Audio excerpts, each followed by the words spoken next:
including, and I want to give a special thanks to Tammy Feivelkorn for being with us tonight because she wears a number of hats and she's seriously behind because of the time she spent at the legislature. So she's taking an important time out of her day to be with us. Also, Lucas Herndon is with us and Charles Goodmacher. We will start with Tom Solomon's presentation, just a brief slideshow, and then we will go to our panel. Tom? You're muted. Thank you, Jim. Welcome, everyone. I am a co-coordinator of 350 New Mexico along with Jim McKenzie, and we put together a brief little slideshow just to cover, as we said, an overview of what happened during the legislature, and I will send this out as an attachment in the email that we're going to send out in a few days after the session and we get the recording done. But this will just give you, from our perspective anyway, a summary of what we saw happen in the legislative session.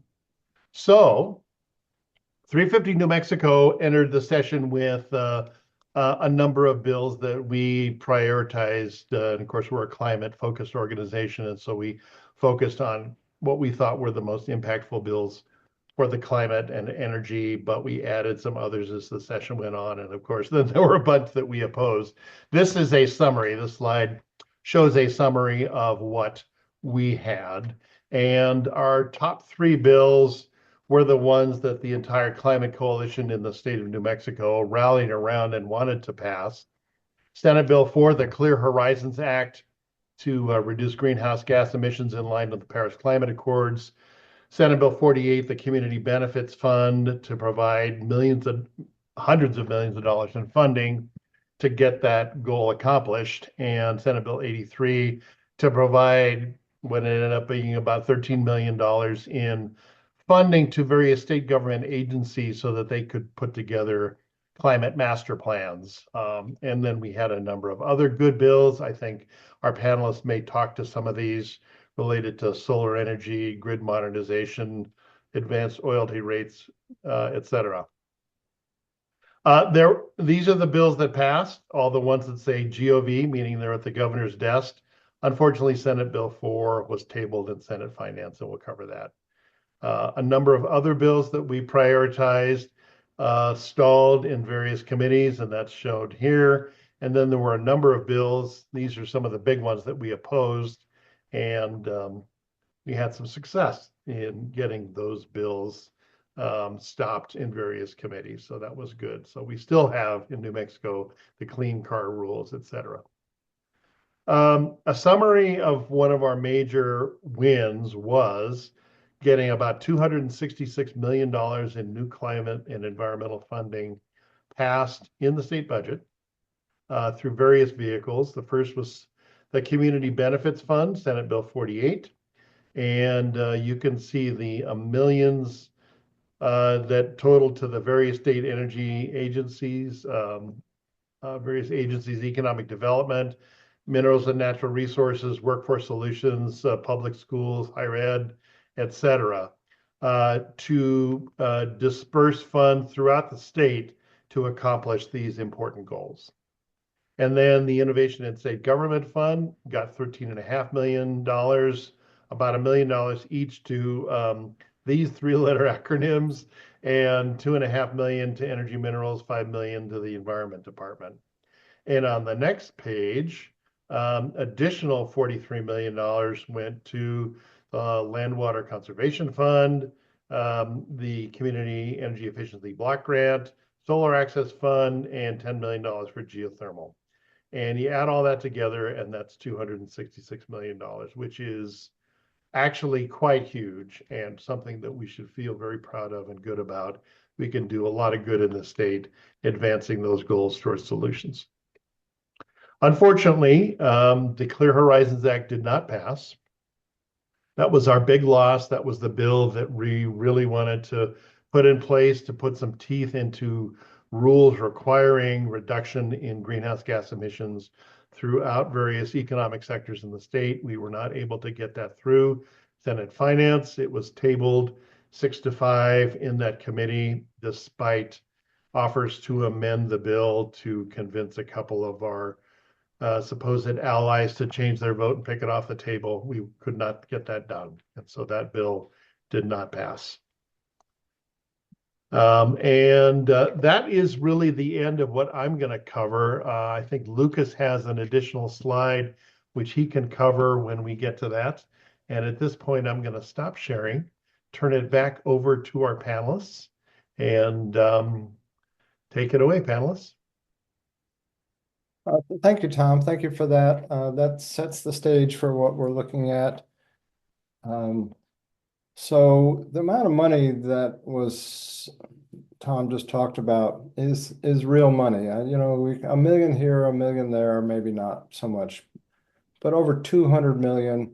Yes, that's considered real money, even in a state with a multi-billion-dollar budget.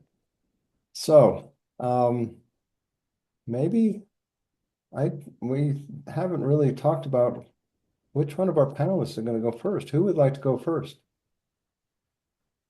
Well, who hasn't had dinner? So we should get Tammy. Is that all right? Would you? Sure. Good. So yeah.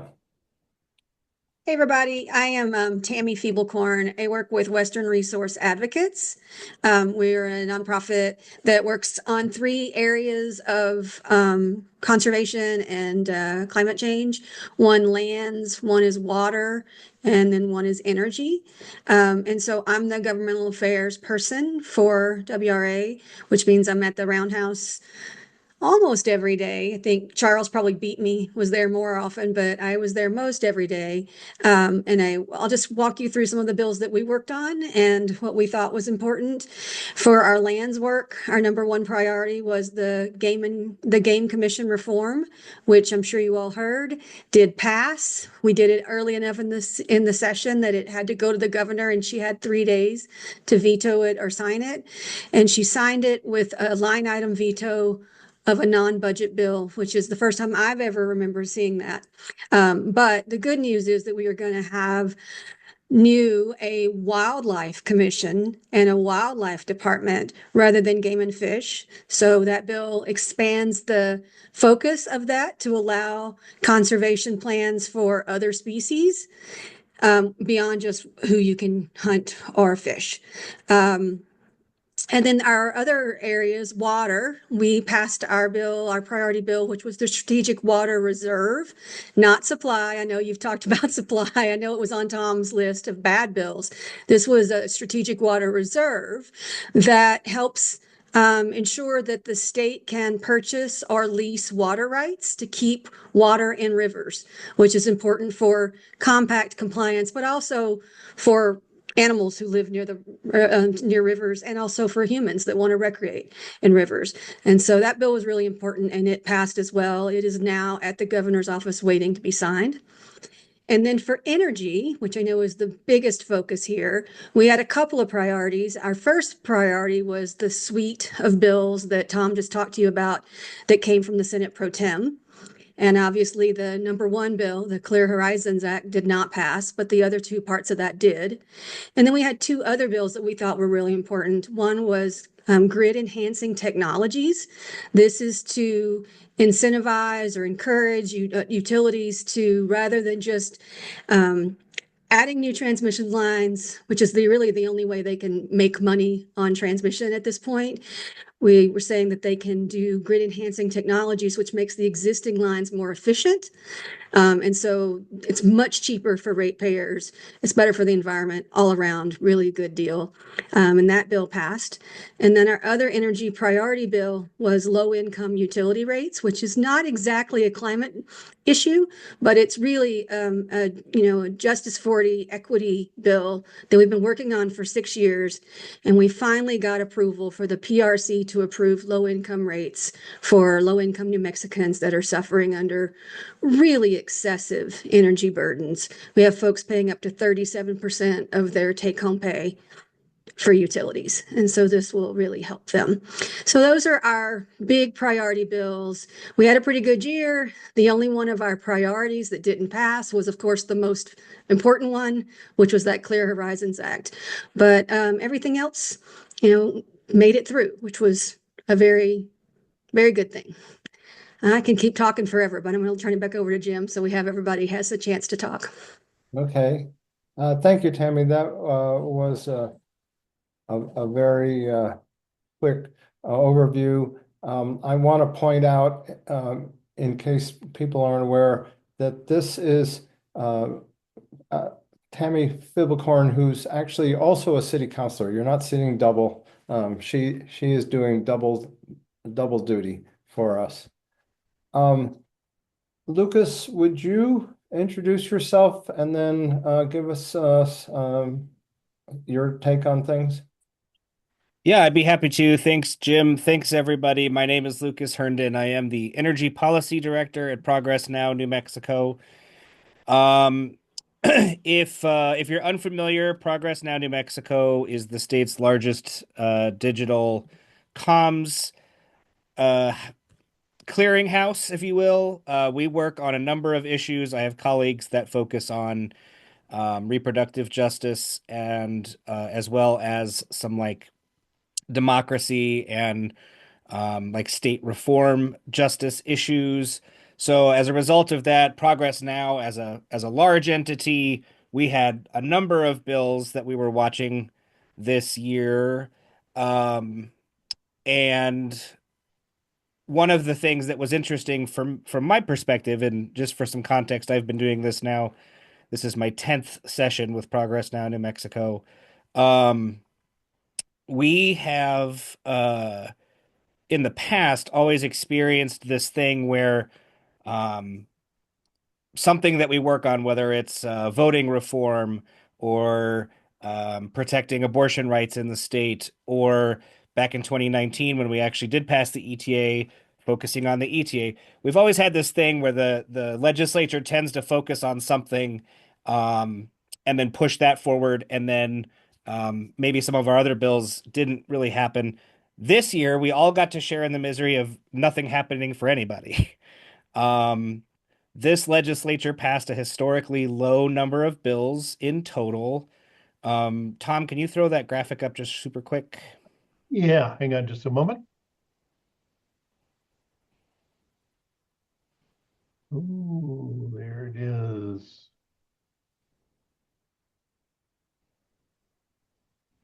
Thanks. So if you're looking at 60-day sessions, this year's this year's percentage of bills passed versus bills introduced, you have to go all the way back to 2015 to get that level of non-work. And if you'll remember, in 2015, the Republicans controlled the House. So our supermajority legislature that controls both houses and the governor's office passed the same not amount of bills as the last time that they were reduced to just having the Senate. Um, and just to put that into perspective, because my job, what I do is I am a communications professional. So my job is to figure out how to talk about things. And the biggest way I try to do that is to get a bead on what's happening out there in the world. Um, so what's troubling and what people are talking about online and, you know, in the places people talk is people want action with concerns happening at the federal level, specifically when it comes to our climate, energy, land, water, air issues.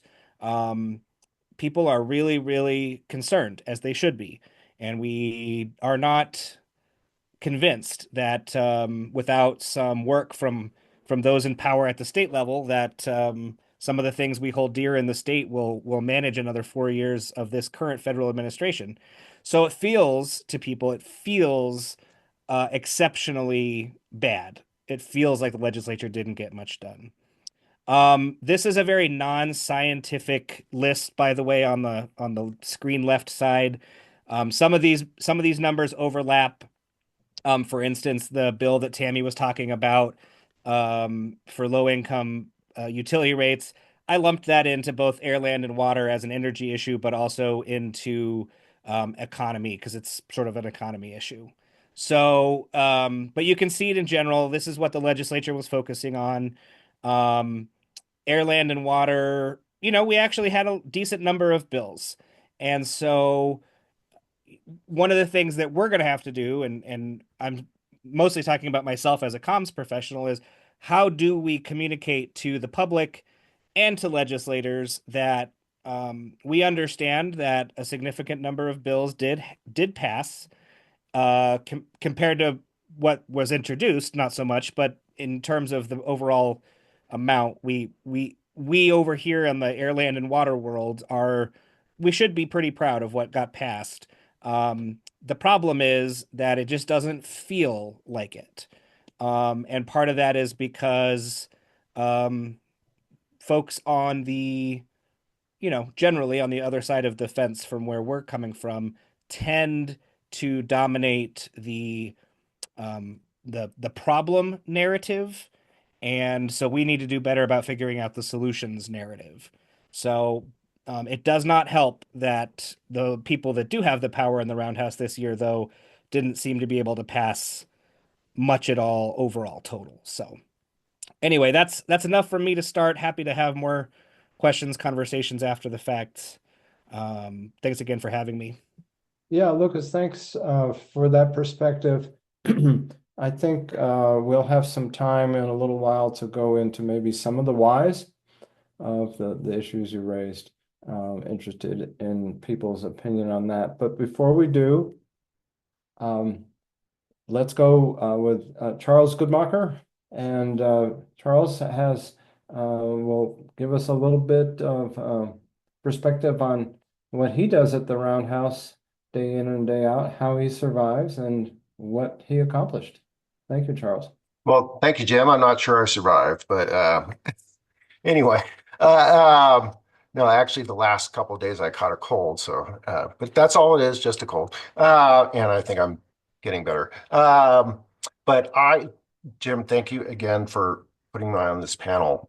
It's Tammy and Lucas do incredible work. I'm honored to be on the panel with them. I am a lobbyist, which is different than a staff person working for one specific organization in several different ways. I did work with NEA New Mexico as their government relations person for 20 years.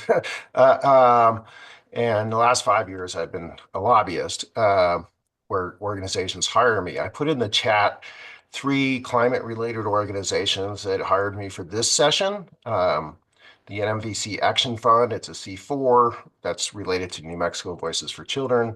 Healthy Climate New Mexico is a newer group, not even 2 years old. Mostly health professionals, health practitioners, but also public health professionals. And Earthworks, which is a national group focused on extraction. So in New Mexico, mostly oil and gas, some other states, different types of mining.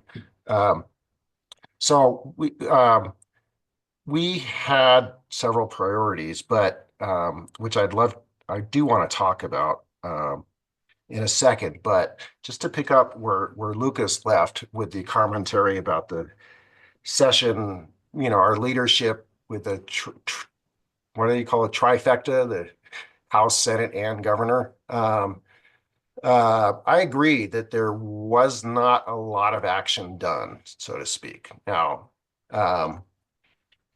this kind of graph that I think it was Source New Mexico, I forget which news source I grabbed this from, but this really shows an interesting tale that I think a lot of people don't quite think about. So very few bills pass both chambers out of the total number.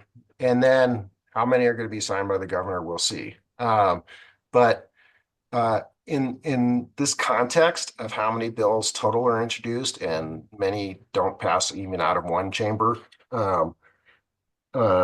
I think the climate community did very well this session. Um, now I'm saying that because I think we took it about as far as possibly could have gone. Here's what I mean by that.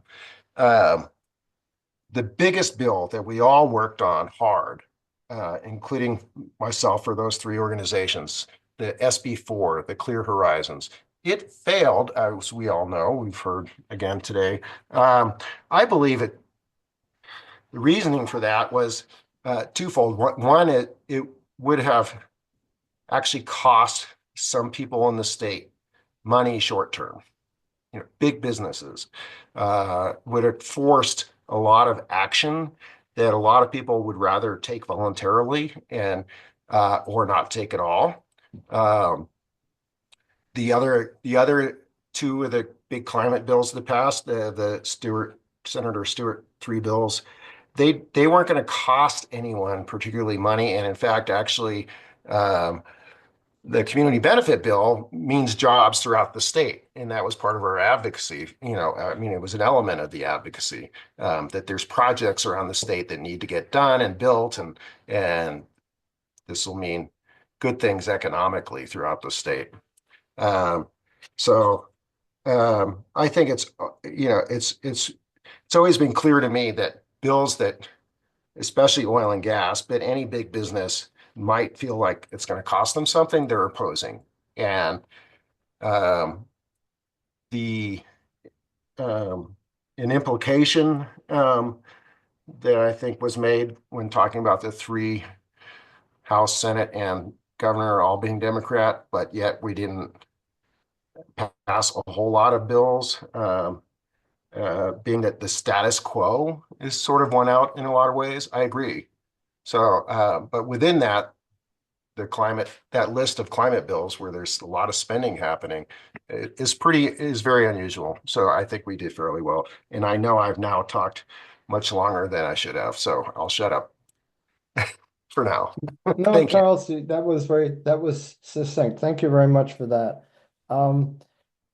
Maybe we have time now to go into some of the whys. And I think talking about the SB4, the top bill from Senator Stewart, Senator Pro Tem Stewart, that came within 2 votes of passing. And just in case you're not all familiar with that bill, it's quite a remarkable bill.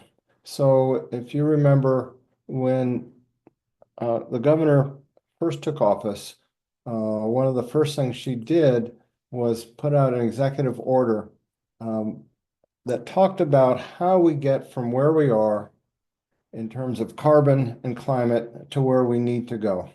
Specifically, that is, we set up a system to measure the state's carbon impact, carbon emissions, statewide, industry-wide. We're not doing that now. So there's always arguments during the sessions. Does this bill help the climate or hurt the climate? Well, we don't have any methodology set in statute that tells us the answer to that. So that's at the very fundamental level. SB4 was going to remedy that. It was going to charge state agencies with looking at the big picture and measuring what was actually happening. There has been speculation that the oil and gas industry would not be happy with that. So this is not the first time we've bumped up against the oil and gas industry. So I'd like to ask the panel, what's your view of that conundrum we are in, and where we might go from here?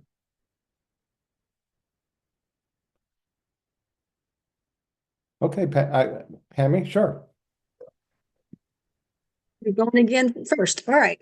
I think there's a couple of things to think about when you're thinking about this kind of like big picture climate legislation that we never get passed, right? We've tried big picture climate legislation every year for the past 4 or 5 years, and it never passes. And I think there's a couple of reasons for that. One is that people look at our spread in our legislature and say, oh, look at all those Democrats. You've got such a majority. Um, but in reality, this bill, like all the others, were killed by Democrats, right? There's a big difference between Democrats that look like the people on this screen, and the Democrats that are actually voting for things at our state capitol. If you look at this bill, it was killed in a committee where there were two swing votes, and they were both Democrats. And so they killed this bill.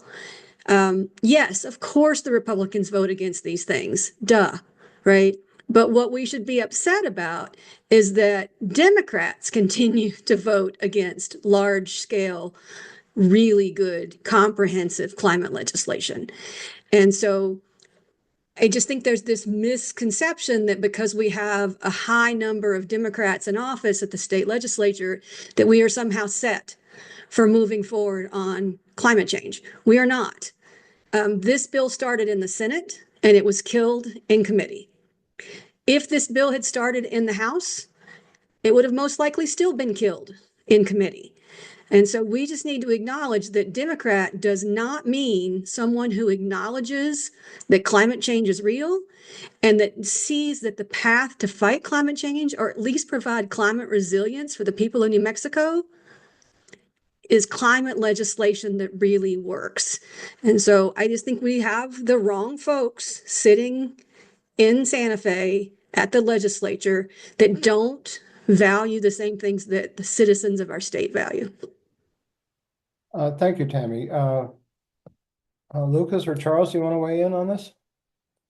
Well, Well, Lucas had his hand up first, I think. okay, go, you go. All right, thanks, Charles. Yeah, I just was gonna say, yeah, so first off, Tammy nailed it. I mean, that's the issue at its core.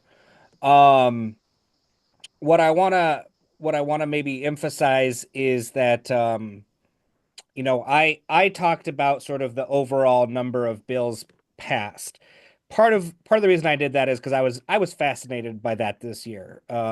Because my office covers multiple bills and I was hearing the same levels of frustration from everybody.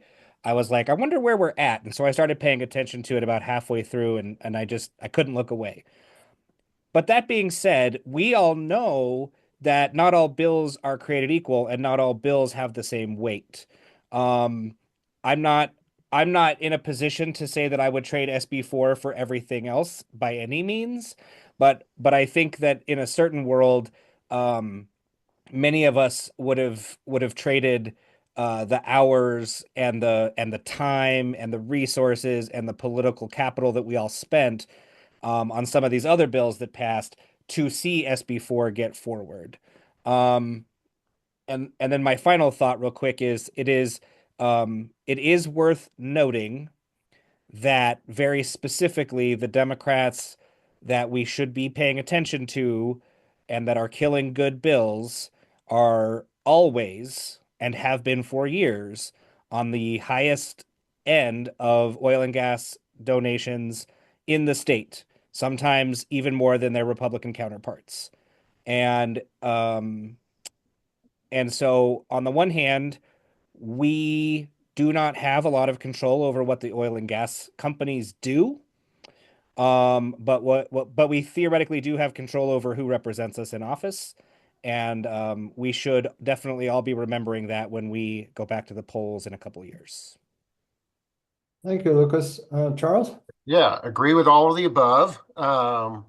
Also, just want to note that, excuse me, the assignment of bills to particular committees by leadership is also an important factor in this. When climate bills wind up going through the Commerce Committee, for instance, which was no doubt the conservative committee, that was meant to make it tough, if not impossible, to move bills, just as an example. So it's not just each individual membership, but it's also, we have to look at how leadership behaves. And I know that, frankly, it's only been in very recent years that certain leaders have required of bills that they may or may not want to put on because of the controversy, quote unquote, involved in them, to go out and prove in advance of the bill being heard that we have the votes. Otherwise, they wouldn't put it on. That I think is actually a very disturbing requirement, because that's not done on every bill. Even some other ones that are also controversial. Some that the leadership want to have happen. Oh, excuse me. Sorry. Um, and so it's just additional considerations. But also, I want to say, in the last election, the House got more progressive in terms of who was elected than it was before. It was already, solid Democrat, fairly progressive, whatever, if you want to call it that. But there were three incumbent middle of the road to conservative Democrats that were out, one by resigning and two by being primaried and progressives winning the primaries. But that didn't seem to alter one iota the um, calculations of leadership about what was going to pass. One of the other bills that I worked on has nothing to do with climate paid family medical leave. It lost on the House vote in the chamber at the last session by 2 votes. And the House got 3 votes more progressive. If the original bill had just been put up for a vote, it probably would have passed. But along the way, different leaders kind of messed with it and changed the bill and compromised, and it didn't pass. And I think that's very telling of the dynamics within the legislature itself. Thank you, Charles. Yeah, it's the sausage factory is fascinating and enormously complex, as we know. I think it's probably a good time, Tom, if you want to pull a question or two out of the chat for our viewers to participate. Sure. Thanks, Jim.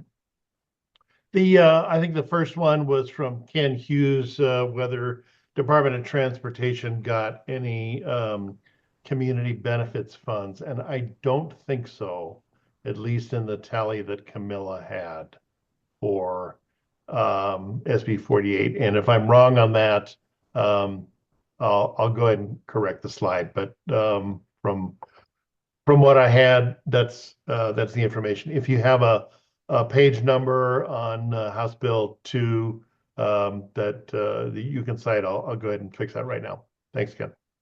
The next one is a question for the panelists from Andrew Stone. What's the over and under on the governor's temperature on the bills that we passed regarding, prospects for getting them signed, presumably? Well, I think we have some guideposts on that. The governor is certainly not going to sign things that encroach upon executive authority, and we've seen that with the Game Commission revision. But are there other ones that we know about or have heard? Let's just go with wild rumors at this point. We don't need anything confirmed. Yeah. I'll just How hop about in. our 2 in-house lobbyists?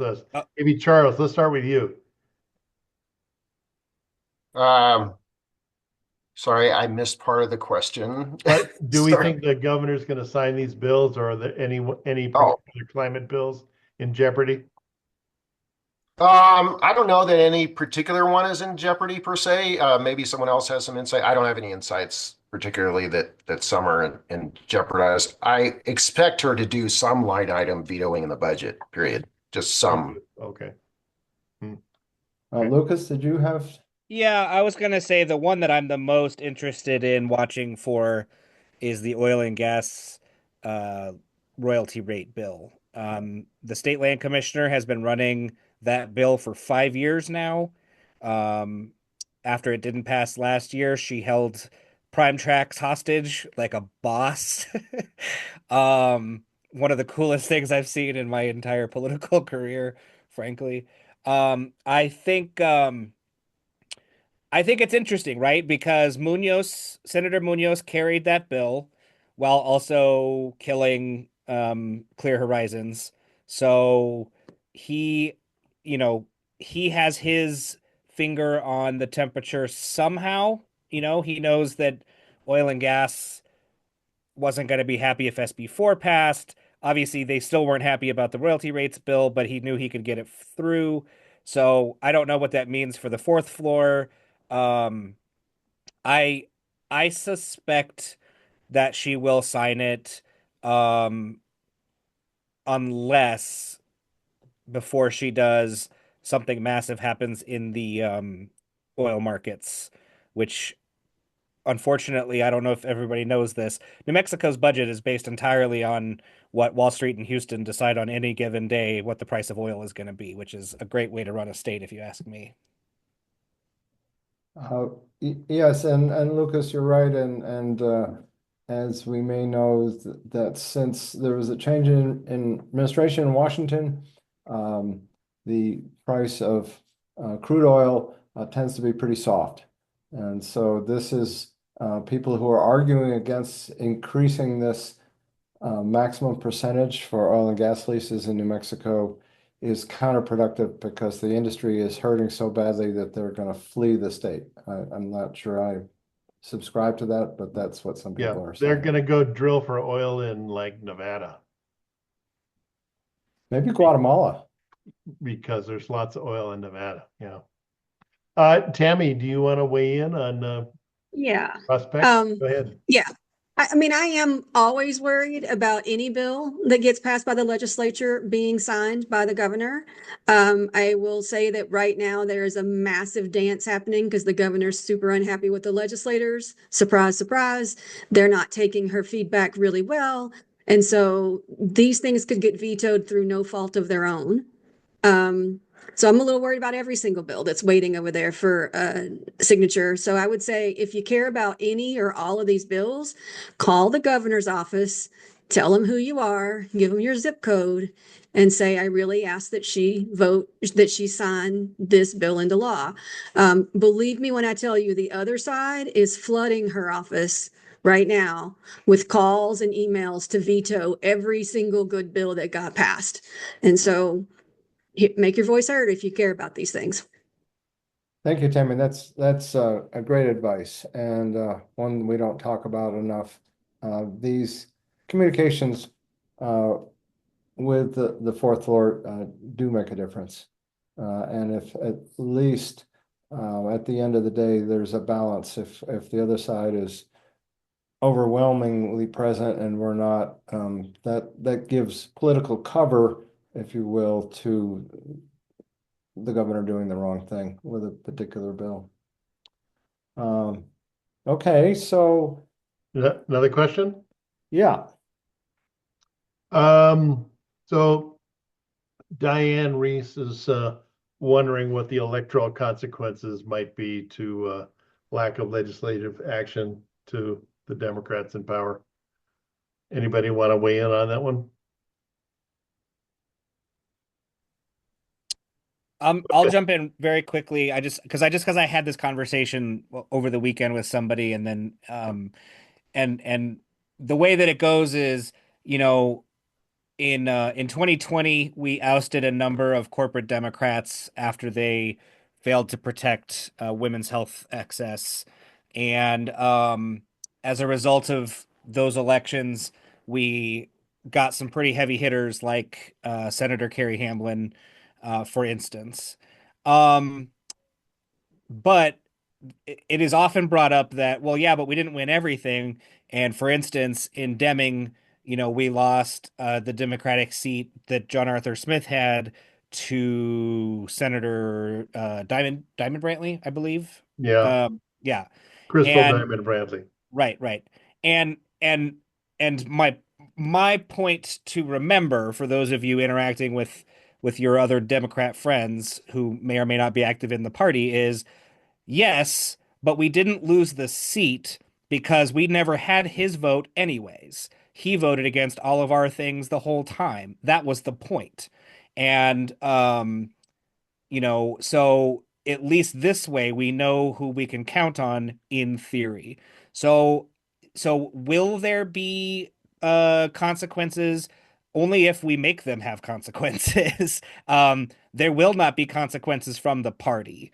My personal opinion, and I might be going a little bit out on a limb here, is I think the party is perfectly happy with the way things went. I think they feel fine. I think that they feel like they got just enough done. I think they feel like they passed just enough feel-good bills on crime and education and healthcare reform that some people will see some relief and they will be just fine when some of these legislators come around next year, with their donation asks for primaries, if there are any. So we just need to remind people that, especially folks that vote against things that we care about, they need to be held accountable next year during primaries. And we got to find candidates. That's my last thing. Yeah. And Charles?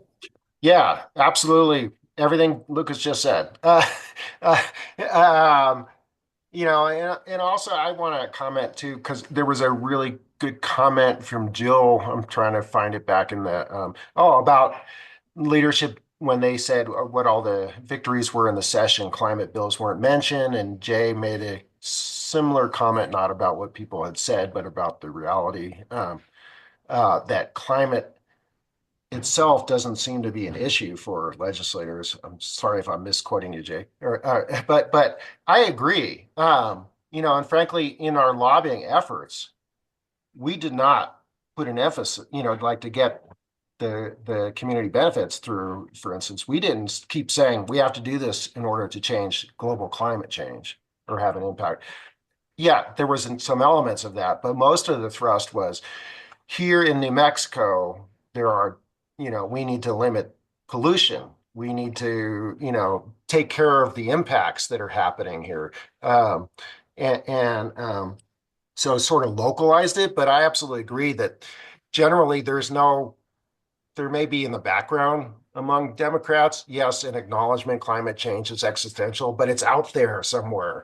And oh my gosh, we can't conflict with oil and gas too much because we're so dependent on it. So, okay, let's do what we can to fix our local environment in some ways. And our messaging, a lot of our messaging kind of tailored to that, because I think the issue of whether or not politicians will acknowledge global climate change is everybody's issue, every town, every city, every state. That's a bigger issue that this group on this screen, are only a small part of that bigger battle. Um, so just want to throw that out. Thanks, Charles. While you got the floor, I'm just going to ask you this next question. If there is a special session, can anything left on the table be brought back? Can any, it's the government, what's the governor's call for the special session? So no, not unless she wants to bring it back. So it's not as though the session that just passed could pick up and continue. No, it doesn't just continue at all. In fact, actually, sorry, I clicked on, we all get these emails, give the governor a message to make sure she signs this bill. I clicked on one of those and I changed it at the beginning part to personalize my message to say, if you're going to do a special session on crime, the biggest crime is what's happening to our climate, and, make sure please deal with that. And especially, how are we going to deal with the federal cuts that are coming our way? Because frankly, I think the federal cuts coming our way are going to be more damaging than any of the progress that we made this session. Not to be a Debbie Downer, but. Charles, I'd like to follow up on this. It's kind of an interesting observation I've been asking people about, but I actually see movement on climate among the Republicans.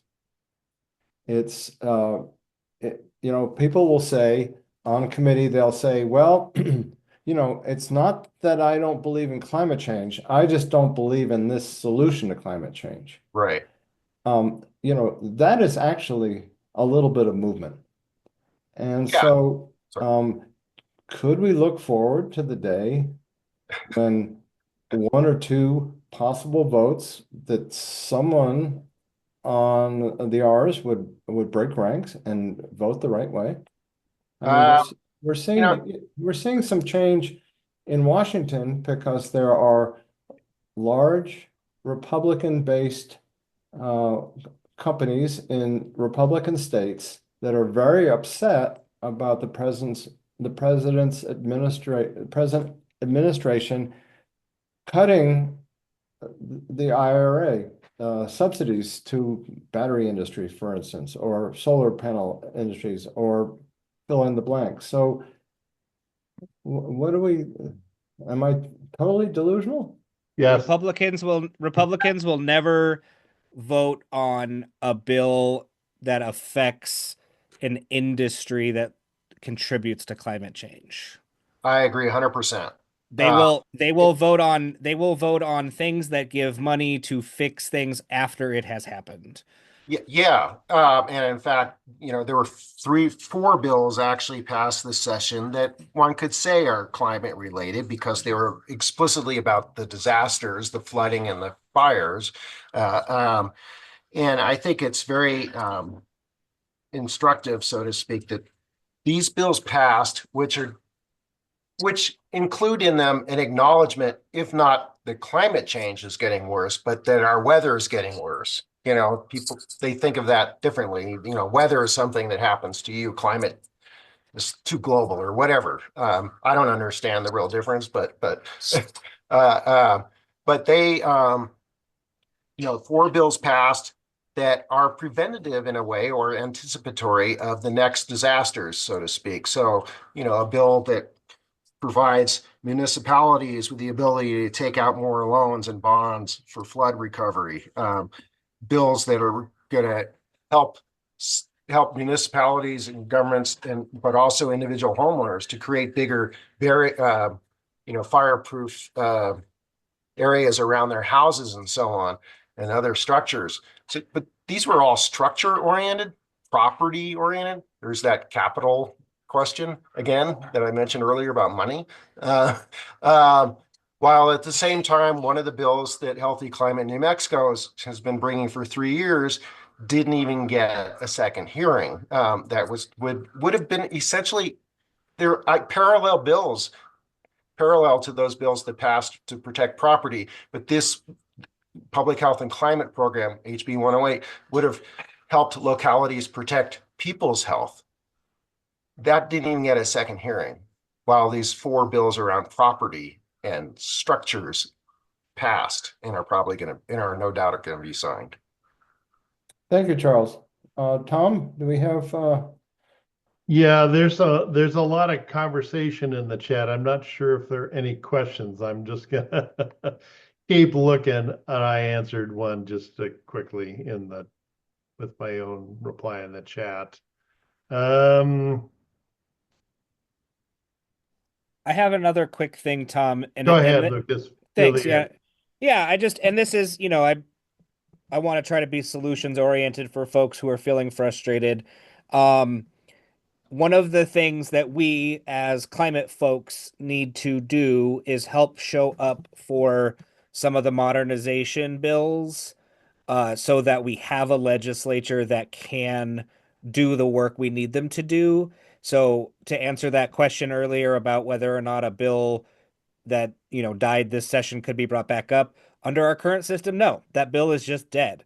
But that's just because that's the rules that we have written. We could change the rules. yeah, We could expand our legislative session to have, um, you know, back-to-back 45-day sessions. We could expand it to have a 30-day session and then another 30-day session later in the year. We could change the rule that the 30-day session can only include things, from the governor's call, so that that session could be, more fruitful for people.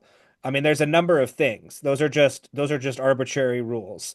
So I know that we are all very concerned about, these climate and energy issues, and that they do feel like the most pressing thing. And I am in no way saying that we shouldn't continue to do work on them. I think absolutely we should.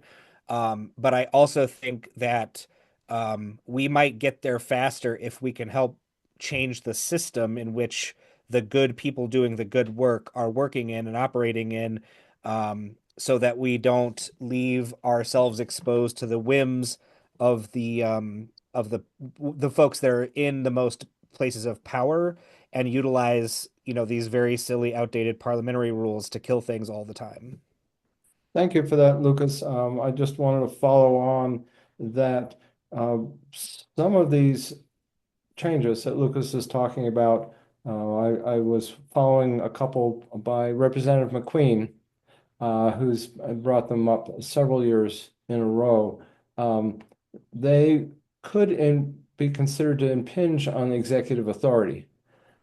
But at the same time, this process that goes to a constitutional amendment is not subject to the governor's veto. So it's a little puzzling why there hasn't been more progress in this along these lines, and maybe that's something that we should put in for a long-term effort. So, Jim, I feel compelled to answer that last question.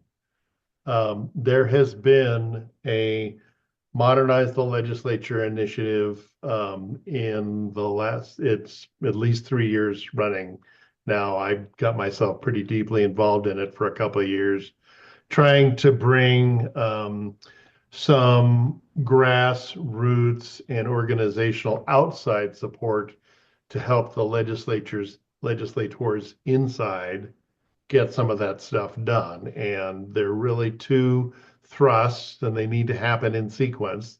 The first is to pay our unpaid legislators so that this isn't just a hobby and slave labor for them. God bless them for doing this work and staying up in session until 2 a.m. The good ones, along with the bad ones, to get our work done. And then after we do that, to extend the length of the sessions and do some of the other things that Lucas talked about. And you would think that it shouldn't be as hard as it is, but if you think a little bit further, you will understand exactly why it's as hard as it is, which is that you're asking an existing legislative body that got elected under the current set of rules and procedures and norms and lobbying and donations to get to where they are, and to ask that set of legislators to change the rules that will in fact result in more primary challenges for all of them, because that's what we want. That is a very hard lift. And it has not gone past a number of key committees despite really, really trying hard. So that's where we are. If anybody wants to join in on that, the lead organization leading that charge currently and ongoing is Common Cause. So if you want to join up with Common Cause and help them, they would be very glad of your assistance. Tammy, I don't know if that was you were raising your fist or that you were raising your hand to join in. I was raising my fist. We have to start paying people for this work. If you don't like the quality of legislators that you see up there, we have to pay people so that people like me and you and everybody on the screen could actually afford to take this role on. Because most people cannot afford to not have a job and do this for free. And so I think it's the number one thing towards modernization of our legislature is paying people so that we can get more good people who want to serve the people actually serving in our legislature. Okay, so where is the pressure point on this, Tammy? Where would you think? I think it's Common Cause. We have to have a bigger group of people who are working with Common Cause to put pressure on legislators that are there now. Now, don't get me wrong, there are a lot of mostly women, mostly in the House, that are rocking this issue and really pushing it, but we've got to pick up more legislators or we will never, ever even make it to the floor. I don't think this has ever made it to the floor for a hearing. It gets killed in committee every year. Thank you. Charles, did you have something to add? Yeah, well, I certainly agree with everything that was just said about making it more possible for everyday people to be in the legislature. And another crunch point, I think, frankly, that climate advocates are in not alone in, like I said, I've worked paid family medical leave. I used to work education issues, so lots of issue areas were grassroots versus lobbyists, if you will. So that the interim committee time during the interim, the session, as I see it, is 80% decided during the interim or more. Um, Certainly the budget is 100%, well, 90% decided during the interim. The outlines are there. Uh, it's put together. But more equally importantly, what I've come to learn as a paid lobbyist among those people who normally are associated with big fat dinners and, fancy steaks or whatever, but it's actually that whether it's fancy steaks or just a burger, those lobbyists are with the legislators year round. They are part of the experience of Joe legislator and Jane legislator. They're talking to them all the time. Advocates spend a lot of time preparing for the session, so much time preparing for the session that too often we're not in the room when these other discussions are happening, and we're not really part of the year-round picture or experience of Jane legislator or Joe legislator. And so not only I think are there opportunities to develop and bounce ideas off of legislators, but also the opportunity really to be considered, to get better relationships with them that happens during these interim meetings when lobbyists are sitting there during lunch with the legislators. They take them out to dinner afterwards. They have coffee here or there, or whatever type of drink. Um, the interim, I think, is undervalued and not fully utilized by progressives as much as I think is possible even now with the current legislature. But certainly lobbyists overall have too much power in the system. Part of that is the legislators don't have enough time because most of them have to work, et cetera, to go deep into it. It is progress that they're getting a legislative district assistance. That will help. But lobbyists have way too much power, and some of that, just by being at the interim committees, we can help change that a little bit. Maybe it makes a little bit of difference here and there. Thanks. Yeah, I think that's a really good point, Charles. And to your point, Tammy, um, this idea that we have an unpaid legislature that meets 30 or 60 days is not really the whole picture. The interim schedule is brutal. It happens all over the state. It requires people to travel and participate. And it's also a good point, Charles, that we as progressive need to engage a lot more with that. Lucas? Yeah, I want to, yeah, plus one to talking about interim sessions. Um, but just for a like slightly different perspective, I mean, not to say don't go, not to say don't be involved, but my experience going to those, and I have in the past, is I get and and I'm a professional who's done this for a while. I get treated like somebody who just doesn't know how things work all the time. Um and and especially from anything having to do with the budget. And part of that is the personality of the people on those two committees from both the House and the Senate, no doubt.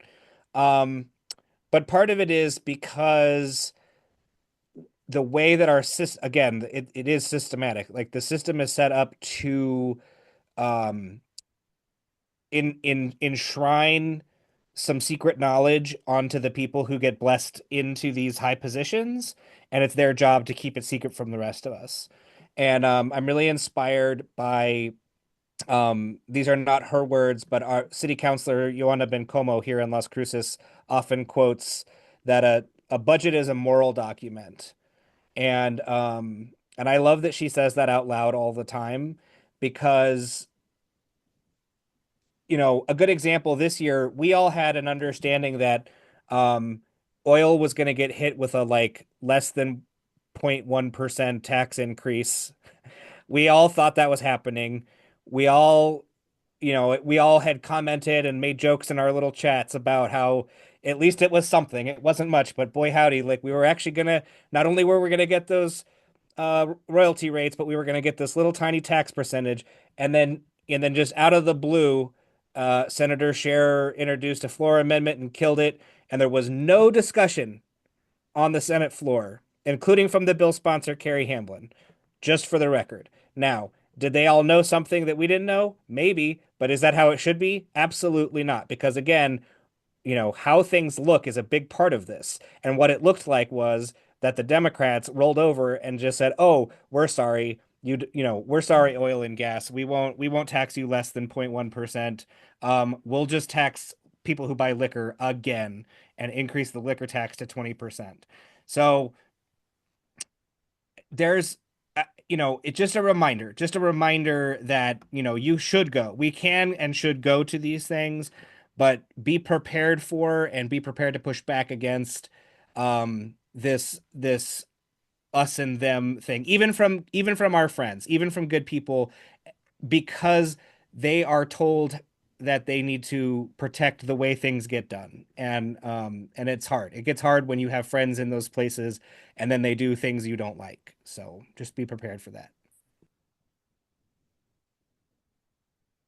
Oh, that's a real positive note. Thank you. Thank you for that, Lucas.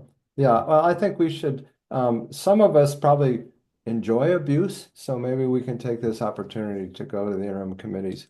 The other, of course, and I don't know how much further we need to go on this, but the interim committees themselves, the staff, large staff interim committees are a power center in of themselves. And, if we're talking about the deep state, that's a good place to look. Yeah. Yeah, and sorry, Jim, just on the interims, if I could add one other thought, which is at the very beginning of the interims, often before they actually meet for the first time, but depending on the chair of which interim committee, some chairs are very open to discussing with their members, what do we want to study this interim? What are the issues? And there's a lot of some of them there's a fair amount of openness that really can provide opportunities for advocates who may be in the room, but actually forget the actual meetings beforehand. If you know who's going to be an interim chair, contact them with your agenda now. Like they're setting their agendas starting now certainly through April and May at the latest. They're starting to set their agenda and what the staff is going to study. This is a critical time to be in touch with them so that perhaps we can get some issues, to be heard during the interim. I love these action items, Charles. Thank you very much for that. Tom, is there we could just open this up or Yeah, are there any other questions? There was a quick one from I think it was not a completely serious question, but from Jill about whether the low income utility rate applied to electric co-ops. And she said wishful thinking. Does anybody want to comment on that one that followed that bill? It's my bill, so I can talk about it a little bit if you want. Sure. So the way the bill was written through the Legislative Council Services, it changes the Public Utility Act. And so technically it applies to both IOUs and co-ops. But the real need for this bill was for IOUs because IOUs were not allowed to have low income rates under an old court settlement or court case that was called the Mountain States case. And so the bill was really to say IOUs can do this now. Co-ops can certainly do it. They could do it before, honestly. So that's that's what that one's for. But everybody now, well, once this bill is signed by the governor, and goes into effect, any utility that wants to propose a low income rate can do so. Sydney, do you have anything to add? Well, I turned my camera on because I've been researching this issue all day. So co-ops fall within the definition of public utilities in the Public Utility Act. They just have special rate review procedures. So whatever utilities could or couldn't do generally applies to co-ops. It's just that when co-ops propose new rates, unless a certain size of are filed, sorry, unless a certain amount of protests are filed, their rates are not subject to commission action. They just go into effect automatically by operation of law. But, Kit Carson Electric Co-op and Hamus Mountains Electric Co-op has had their share of rate cases. So now both types of utilities, co-ops and investor-owned utilities, can propose low-income rates, and the commission can now, the important distinction is that the commission can now approve them. There used to be arguments in the past that the commission could not authorize them because it would be in violation of the prohibition against discriminatory rate making. I'll stop there. Thank you. Thank you, Sydney. I think we're at the point this evening, if you have a question or a comment, inane or otherwise, just raise your hand and we'll call on you.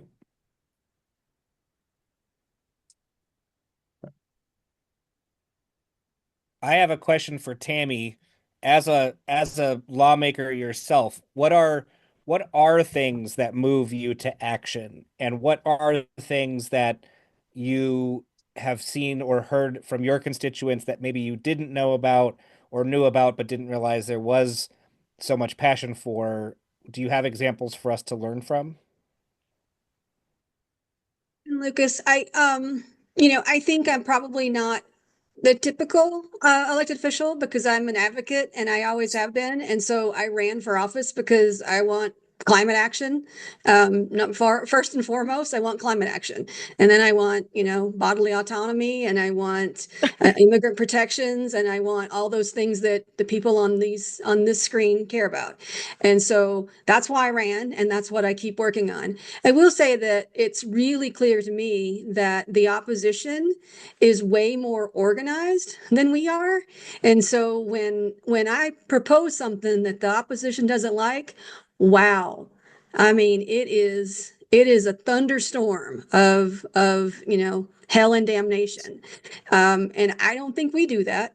I don't get very many people that say, I love this idea. Thank you for doing it. Right? And so, but there's hundreds and thousands in Albuquerque alone that will call and yell and scream and send you all capital emails that tell you that you're going to burn in hell for all eternity. And so I think I see that in my fellow counselors, that dissuades people from doing things. Not me. I kind of feed off of it. But it can be very, very tiring for someone to always get yelled and screamed at and not get any support from those that are on your side. Right. And so I think if we want to have elected officials change their tune or propose good things or support good things, we need to tell them that and then be there to back them up when they do that. I think we're just missing an opportunity for everyone except people like me that I really enjoy angering those people. But in general, it's not a good place to be in when you're 100% hearing from the opposite side and never hearing from your side. Thank you. That's very useful. Thank you, Tammy. Sydney? Thank you, Jim. So I guess my question is, what are our next steps, and whose individual or organization hands are the plans? I'm not ready to give up yet, right? I think, we got progressives, climate activists got in Colorado comprehensive climate legislation. I think we should be able to do it here. We have a lot of the basic ingredients. What we, our problem is this really strong oil and gas industry. But I just want to know, like, who's planning next steps in terms of education, outreach, interim committee, educational efforts, appearances? I mean, do we still work through the president pro tem? Like, what's next? My understanding is that Senator Stewart has not at all given up the fight for SB4 or a bill similar to it. Um, and I have already had emails and conversations about keeping our weekly meeting for that dedicated group going through the interim season. So um just my quick sort of 50,000 foot larger political view for a hot minute is that um there's a fork in the road, and but both of them lead through the governor, and that one is that the governor needs to go out with some sort of legacy making, and if she can't get the kind of crime package bill that she really wants between now and the 30-day session next year, she may go for some kind of climate bill to codify her executive action from 2019. Um, that's possible. It is also possible, though, that if oil continues to struggle, specifically Permian oil, because of the way the tariffs are affecting it and global oil prices, um, the appetite, even from some of our friends, may pass, um, only because, we all remember 2020, the legislature had to call a special session just to fund itself, because oil prices dropped to below $0. So, um, I think a lot of it has to do with the governor, which if you know me, you know how much I hate saying that because I don't particularly like our governor, but like, but I think that that's just if we're talking about political realities, I think a lot of it has to do with her will going into the 30-day session. It's her last one.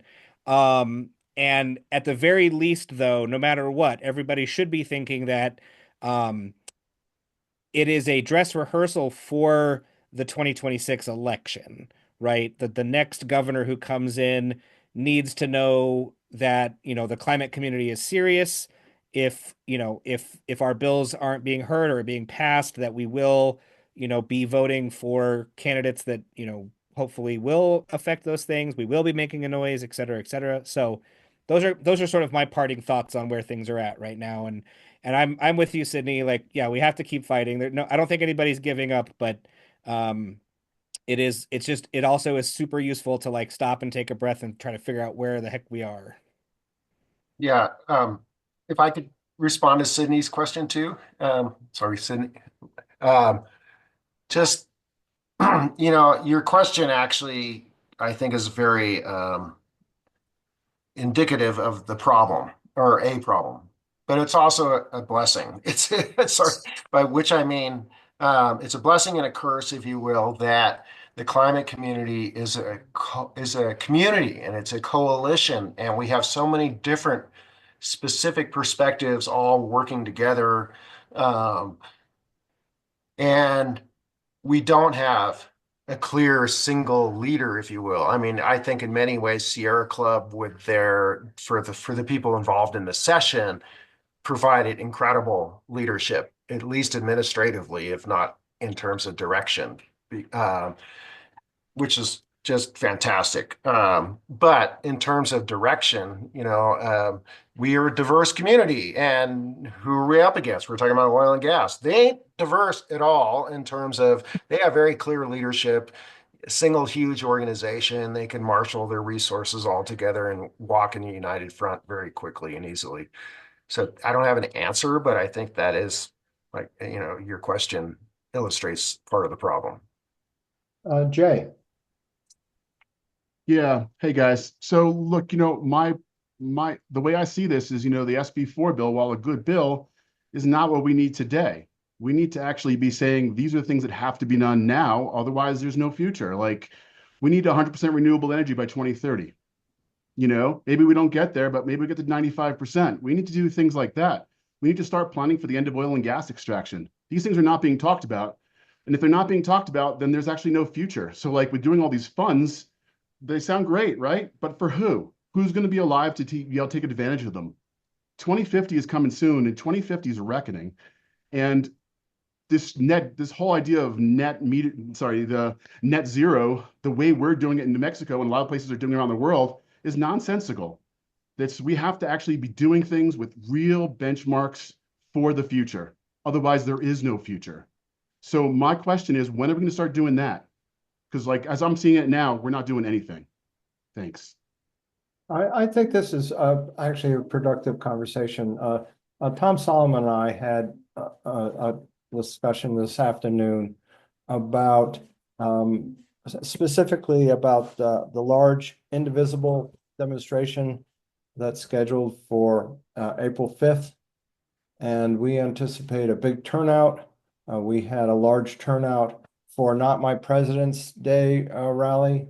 We had people standing in line at our table, signing up in unprecedented numbers. I think I'm speaking for myself. I need to look in the mirror. We're going to have a lot of people coming out of the woodwork who have are not being successful in pretending the world is going to hell like we see it. And so that means we need to mobilize. I've made a list here, a very productive list of things that we can ask people to do and help them do. And so it's on us.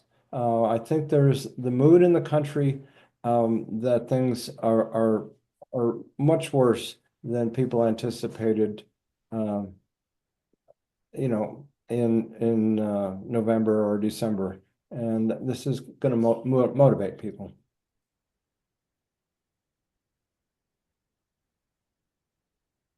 Yep.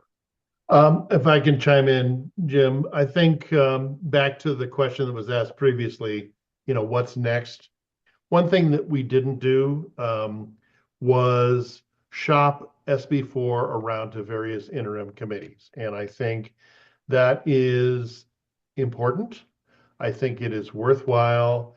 And it's a place where you can have more detailed, rational conversations back and forth about what the bill means and what it doesn't mean, and to educate the legislators that we need to vote for it, Benny Shendo, and others, to push back against this is not going to affect the people with wood burning stoves in the state.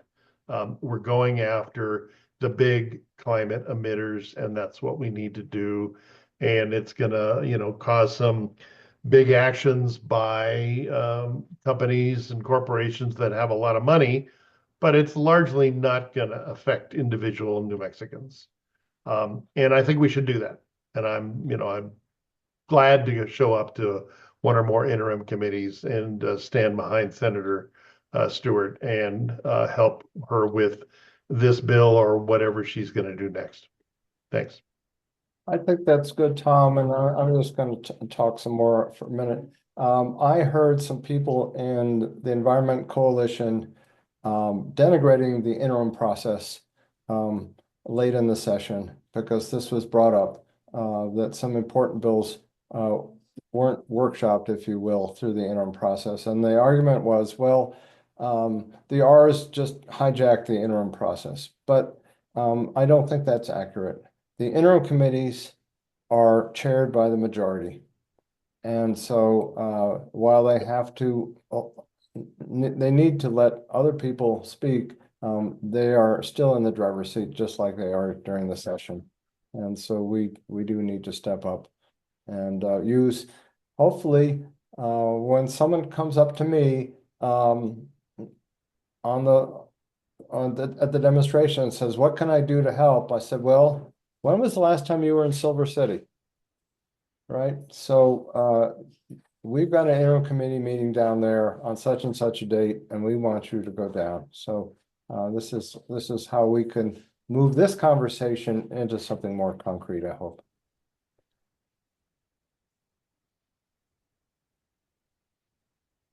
So we have been at this for a while. I feel like the discussion has been very productive.